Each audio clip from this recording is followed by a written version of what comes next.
Hey kiddos, today's first page is Friday is Ungifted by Korman. It had me giggling all through silent reading today, so I'm going to read you just the first chapter. And I can tell you that it just gets funnier after the first chapter. Unearthed. Donovan Curtis, IQ 112. I want a refund from Ancestry.com. They traced my family all the way back to the Revolution, and in all those forefathers and foremothers, aunts, uncles, and cousins, there was nobody like me. No big mouth hung for treason, no class clown who they stuck in the stocks and threw rotten vegetables at. The closest match was this guy in the Civil War who jumped off a battlement, whatever that is, and he only did it because the Union Army was firing on Fort Sumter. That's what they put on his tombstone anyways. It sounds like a pretty good excuse to me. I did things like that. If there were any battlements in my neighborhood, I'd probably jump off them all. And not because of any army. I'd do it just to see what would happen. Reckless, my mother called me. Poor impulse control. That's what the school psychologist said. You're going to break your idiot neck one day, or someone's going to break it for you. My dad. He was probably right. They were all right. But when the thing is right there in front of me, and I can kick it, grab it, shout it out, or jump into it, paint it, launch it, light it on fire, it's like I'm a puppet on a string, powerless to resist. I don't think. I do. It can be little things, like throwing darts at a pool float to test my sister's swimming skills, or spitting back at the llamas at the zoo. It can be more creative, a helium balloon, a fish hook, and Uncle Mark's toupee. It can even be the smart alecky comments that got me voted most likely to wind up in jail in my middle school the last 2 years running. Our fans are great.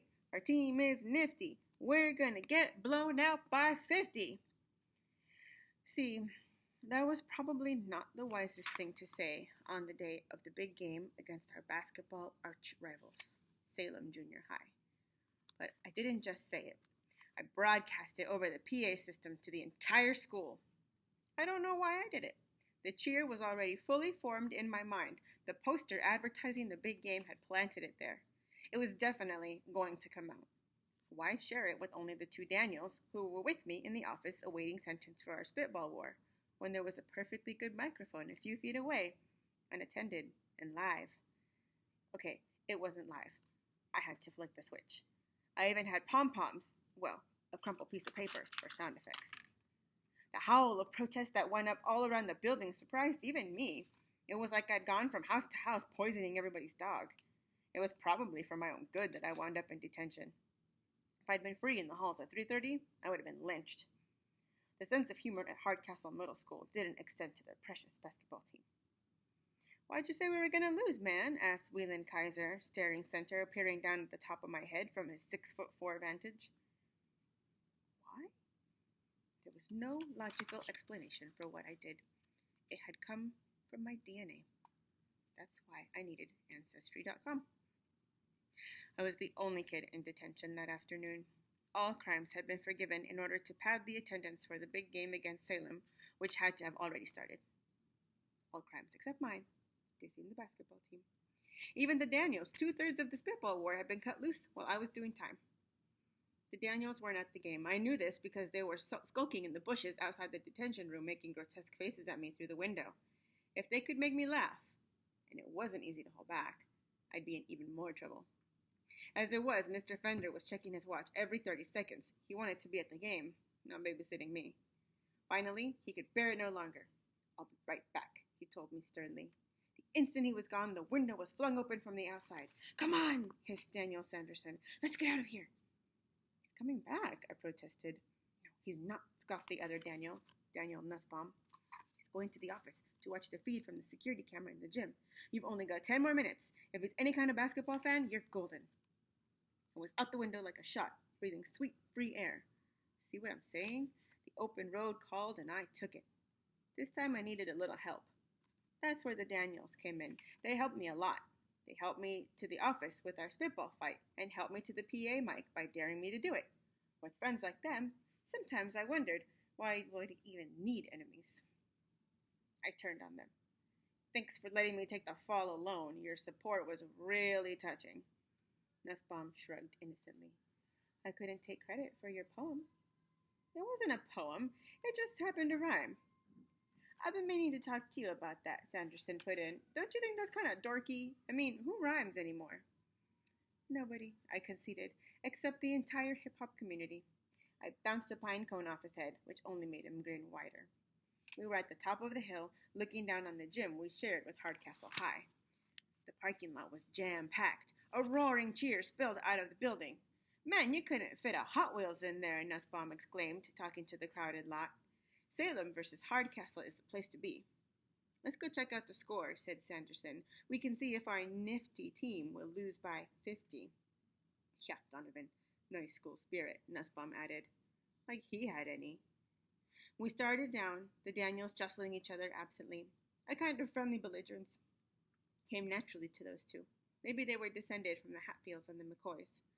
I'll bet the Daniels. I'd never checked it out on Ancestry.com. And then the moment was upon me. I must have passed the statue of Atlas 1,000 times going back and forth on the campus of Hardcastle Public Schools, yet somehow it was like I had never seen it before. It was not the Titan's broad, powerful shoulders supporting the bronze globe of the world and heavens that seemed so different. But since when did Atlas have such a big butt? Seriously, I knew he was a Titan, but I didn't know the most titanic thing about him was his caboose. He looked like a reject from The Biggest Loser. Suddenly, I was striding toward the statue in an almost trance-like state. I picked up a fallen tree branch and made my approach. Nussbaum noticed my zombie-like concentration. Dude, what are you doing? I didn't answer. He didn't really expect me to. He knew me. They both did. I cocked back the branch and unloaded a home run swing. The impact vibrated up through my arms to my brainstem and into every cell of my body. The branch shattered in my hands. I have to say, this was the best part of it for a guy like me. The split second the tomato hits the car, the very brief flight as I drop from the edge of the roof to the pool, the instant the balloon lifts the toupee and the sun's rays glint on that shiny bald head, or in this case, the gong sound from the statue's bronze behind. The payoff. It was usually downhill from there, sometimes literally. Atlas shivered as the vibration traveled through his metal body. The celestial sphere shivered too, rocking dizzily on his muscular shoulders. At that point, I noticed for the first time that the sculpture wasn't a single piece of metal, but two bolted together at the nape of Titan's neck. Corrosion is a terrible thing. It was all in slow motion, but there was nothing you could do to stop it. With the crack, the bolt snapped, pieces whizzing out of sight. The ball of the world and heavens toppled and hit the ground with a whoomp. I was still wrapped up in the deed, lost in the moment. It took twin gasps from the Daniels to break the trance, and by that time, the heavy ball was already rolling. Oh no. The big bronze globe careened down the hill toward the gym, picking up speed as it went. I ran after it, although what I thought I could do to stop it, I have no idea. Help me, I called to the Daniels, but they were heading in the opposite direction. They liked to watch me do stuff. They had a lot less interest in hanging around for the consequences. Heart sinking, I projected the course of the runaway globe. The prognosis was not good. It was hurtling straight for the parking lot where a lot of innocent cars were waiting to get bashed in. Desperately, I threw myself headfirst at the juggernaut. When my shoulders struck the heavy metal, it felt like running into a brick wall. If I changed the direction at all, it was about a millionth of an inch. Flat on my face now, all I could do was watch. The globe screamed down toward all that expensive machinery, bounced off an upturned curbstone, and caromed toward the building. The cars were safe, but the world and heavens were now on a collision course with a basketball game. It pulverized the glass door, sending up a blizzard of shards that obscured the entrance. I heard a very sharp whistle blast, like the referee was calling a foul on Atlas, or possibly me. There was another relative on Ancestry.com. He wasn't very much like me. I doubt I would have remembered him at all, except for his name, James Donovan. I wondered if I was named after him, although my mother claimed she'd never heard of the guy. He immigrated from Ireland in 1912, which would have been fine, except that the ship he picked was, think Atlas here, the Titanic. As decision makers, he and I were pretty much on the same level. But get this, he didn't die. He was plucked from the freezing water alive.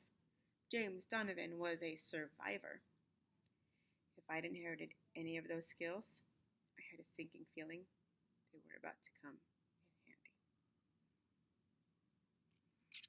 So the superintendent busts him, but then what happens after this is not what you would expect after the superintendent busts him. Highly recommended. Come see me.